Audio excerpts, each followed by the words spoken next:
আচ্ছা, এমন কেন হয় বন্ধু, যখন আমাদেরকে কেউ ছেড়ে চলে যায় তখন আমরা তাকে ভুলতে পারি না, আমাদের ভিতরে রয়ে যায়। মানে সেই মানুষটা আমাদেরকে ছেড়ে চলে গেলেও সেই মানুষটার কথা, সেই মানুষটার সবকিছু আমাদের ভিতরে চলে যায়, আমরা তাকে চাইলেও ভুলতে পারি না। তুমি হয়তো সারা দিন কাজে ব্যস্ত থাকো, সারাটা দিন প্রচুর পরিশ্রম করো, কিন্তু তারপরেও দিন শেষে যখন তুমি রাতের বেলা ঘুমাতে যাও কিংবা নিশ্চিন্তে কোনো জায়গায় বসে থাকো কি শুয়ে থাকো, তখন সেই মানুষটার কথা আবার তোমার মাথায় ফিরে আসে, তুমি তাকে ভুলতে পারছো না। তো আজকে যে কথাগুলো বলবো, যে প্রথম হচ্ছে তুমি কেন তাকে ভুলতে পারো না, আর সেকেন্ড হচ্ছে এর সমাধান কি, কিভাবে তুমি তাকে ভুলতে পারবে। তো সেই ব্যাপারেই আজকে তোমাদের সাথে কথা বলবো।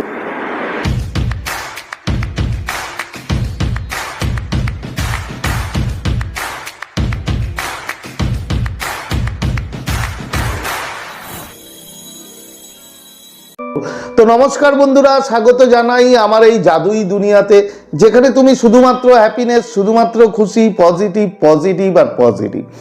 তোমরা আমার প্রিয় ভিউয়ার্স, তোমরা আমার প্রিয় সাবস্ক্রাইবার, তোমরা পৃথিবীর যে কোনো প্রান্তেই থাকো না কেন, তোমরা সুস্থ আছো, তোমরা হ্যাপি আছো, এবং সব থেকে বড় কথা তোমরা পজিটিভ আছো। আর যারা আজ আমার চ্যানেলে নতুন, কিংবা যারা এখনো পর্যন্ত তোমরা আমার চ্যানেলটি সাবস্ক্রাইব করে দাওনি, তারা অবশ্যই চ্যানেলটি সাবস্ক্রাইব করে দেবে এবং আমাদের এই সুন্দর পরিবারের সাথে যুক্ত হয়ে যাবে। আর যদি ভিডিওটি ভালো লাগে তাহলে কিন্তু অবশ্যই একটা থামস আপ চাই, প্রচুর প্রচুর কমেন্ট করো এবং প্রচুর প্রচুর শেয়ার করো। তো চলো বন্ধু, ভিডিওতে যাই। দেখো, তুমি সেই মানুষটাকে কেন ভুলতে পারো না? আমাদের কি হয় জানো তো, আমাদের প্রেম মানে আমাদের ব্রেনের কাছে, আমাদের মস্তিষ্কের কাছে একটা নেশার মতো, মানে নেশার জিনিস আমরা বলি। তো যখন সেই মানুষটা আমাদেরকে ছেড়ে চলে যায়, তখন সেই মানুষটার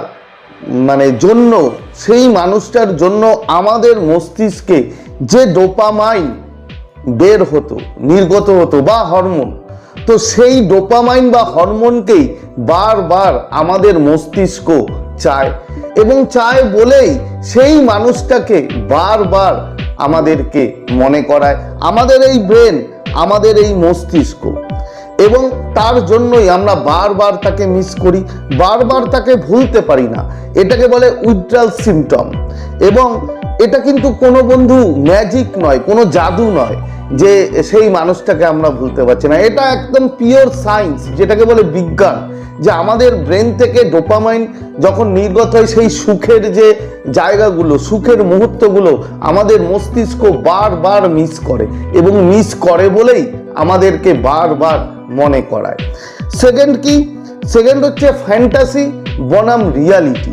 অ্যাকচুয়ালি আমরা কি করি, আমাদেরকে ছেড়ে যখন কোনো মানুষ আমাদেরকে ছেড়ে চলে যায়, আমরা কিন্তু তার যে তিক্ততা, তার যে খারাপ মুহূর্তগুলো, সেগুলো কিন্তু বন্ধু আমরা মনে রাখি না। আমাদের মস্তিষ্ক কি মনে রাখে জানো? আমাদের মস্তিষ্ক মনে রাখে সেই সুখের অনুভূতি। সেই মানুষটার সাথে যখন আমার রিলেশন ছিল, তখন যে সুখের অনুভূতিগুলো ছিল, সেগুলোই কিন্তু আমাদের ব্রেন বারবার আমাদেরকে মনে করায়।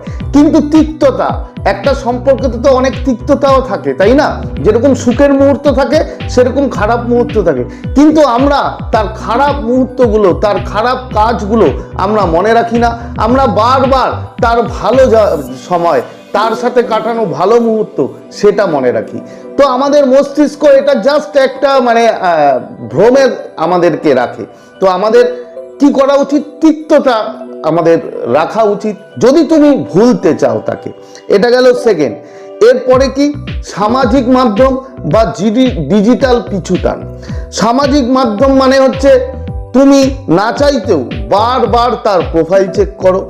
তোমার মস্তিষ্ক তোমাকে এতটাই ট্রিগার করে যে তুমি তার প্রোফাইলে যাও, প্রোফাইলে গিয়ে তার ছবি দেখো, সে কি করছে দেখো, বিভিন্ন রকম যে কাজটা এই যে করছো, যতবার করছো বন্ধু, ততবার কিন্তু তোমার ভোলাতে সে বাধা দিচ্ছে, এবং তুমি ভুলতে পারছো না তাকে।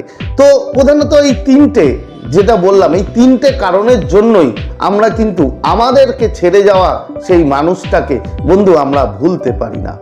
এরপরে এর কি কি সমাধান করবে কিভাবে তুমি? নাম্বার 1 যেটা সমাধান করবে সেটা হচ্ছে নো কন্ট্যাক্ট রুল।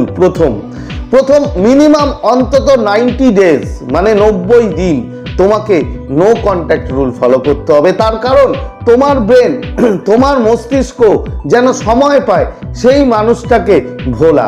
তার কারণ যখন বারবার তুমি তার প্রোফাইল চেক করবে, তাকে স্টক করবে, তাকে কন্ট্যাক্ট করার চেষ্টা করবে, তোমার মস্তিষ্ক কিন্তু বন্ধু বারবার সেই মানুষটাকে চাইবে, সে ভুলতে পারবে না। কিন্তু যখন তুমি টানা কন্টিনিউ 90 ডেজ একদম নো কন্ট্যাক্ট রুলে থাকবে, তাকে স্টক করবে না, তার প্রোফাইল পিকচার দেখবে না, তার কিচ্ছু দেখবে না, তখন কিন্তু তোমার ব্রেন, মস্তিষ্ক একটা সময় গিয়ে সেই মানুষটাকে বন্ধু ভুলবেই, এখানে কোনো ভুল নেই। এরপরে কি, তার দেওয়া গিফট, তার দেওয়া কোনো স্মৃতি, কোনো কিছু তোমার কাছে যেগুলো আছে সেগুলো বন্ধু একদম দূরে সরিয়ে দাও। তার কারণ তুমি এগুলো যদি দূরে না সরাও, তুমি যতবার তার গিফট দেখবে তোমার চোখের সামনে, বারবার তোমার মস্তিষ্ক সেই মানুষটার কথা ট্রিগার আপ করবে, তোমাকে মনে করাবে, এবং যখন তোমাকে মনে করাবে তখন কিন্তু তুমি বন্ধু ভুলতে পারবে না সেই মানুষটা তোমার লাইফে ছিল, কখন কি দিয়েছিল, কিভাবে তোমরা সুখের মুহূর্ত কাটিয়েছো, বিভিন্ন রকম ভাবে তোমার মস্তিষ্কে আবার সেই মানুষটার খেয়াল আসবে এবং তুমি তাকে কিছুতেই ভুলতে পারবে না। এটা গেল সেকেন্ড। 3 নাম্বার কি, যেটা ভেরি ইম্পর্টেন্ট, সেটা হচ্ছে তোমার নতুন রুটিন তৈরি করা। বন্ধু তোমার ডেইলি লাইফস্টাইল, তুমি যেভাবে লাইফস্টাইল এতদিন করেছো তুমি পুরো চেঞ্জ করো, তুমি নতুন রুটিন তৈরি করো। তার মধ্যে তুমি এমন কিছু এন্ট্রি করাও যেটা তোমার ভালো লাগে, তার মধ্যে তুমি কোনো স্কিল শিখতে চাও, কোনো কেরিয়ার নিয়ে কিছু শিখতে চাও, সেটা এন্ট্রি করো। পুরো নিজের রুটিনটা মানে সকালবেলা ঘুম থেকে ওঠার পর রাতে ঘুমোতে যাওয়ার আগে পর্যন্ত পুরো রুটিন চেঞ্জ করে দাও।